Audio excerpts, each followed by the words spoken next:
Hello guys, welcome back to my channel. তোমরা সবাই কেমন আছো? আমরা খুব ভালো আছি। আমি সকাল সকাল ঘুম থেকে উঠে বললাম, তারপরে বাইরের ওয়েদার দেখে দিদু ভাই আমি সবাই মিলে দোকানে যাচ্ছিলাম ইডলি ধোসা এইসব আনার জন্য। তো দিদু আমি ভাই সবাই মিলে ইডলি ধোসা নিয়ে বাড়ি চলে, মানে যেখানে হোটেল বাড়ি, মানে সরি বাড়িই বলে ফেলছি, বাড়িই তো এটা আমাদের, চলে এলাম, মানে বর্তমানে যেন বাড়ি চলে এলাম। ইডলি ধোসা এইসব জিনিস সব মা খুলে দিচ্ছে, আমি ভাই দিদু বাবা মা সবাই খাবো বলে।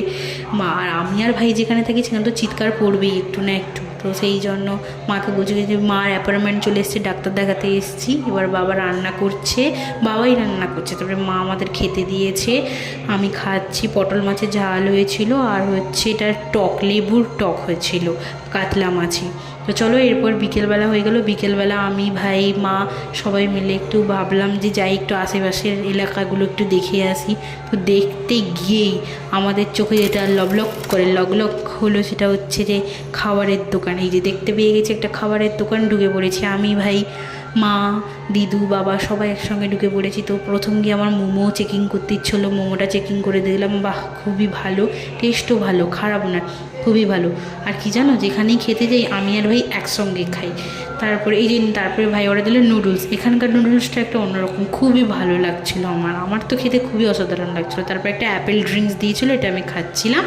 আর তারপরে এই রেস্টুরেন্টে বসছিলাম, আর যেখানে আমি আর ভাই যাই খুবই তো আমাদের আনন্দই হয়। তারপরে একটা জানো অসাধারণ একটা আইসক্রিম দিয়েছিলো আমাদের, সিজলিং ব্রাউনিং বলে, এটা খুবই ভালো।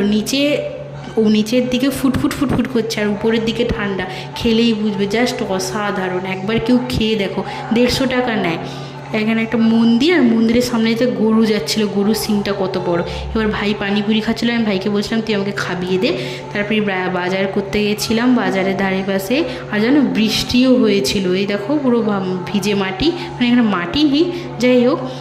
তো তারপরে এই বাজার টাজারে চারিপাশে একটু ঘুরছিলাম, বাজার টাজার নিচ্ছিল বাবা, রান্না হবে, বাবা চাল নিচ্ছে। আর এখানে তো কিনেই করতে হচ্ছে সব কিছু, না হলে আমরা খাবো কি করে, তো রুমে নিয়ে এসে রান্না করতে হচ্ছে। তারপরে আমি বাড়ি চলে এলাম। তো চলো, এখানে আমার ব্লগটা শেষ করছি। ব্লগটা ভালো হলে লাইক কমেন্ট শেয়ার করে দাও।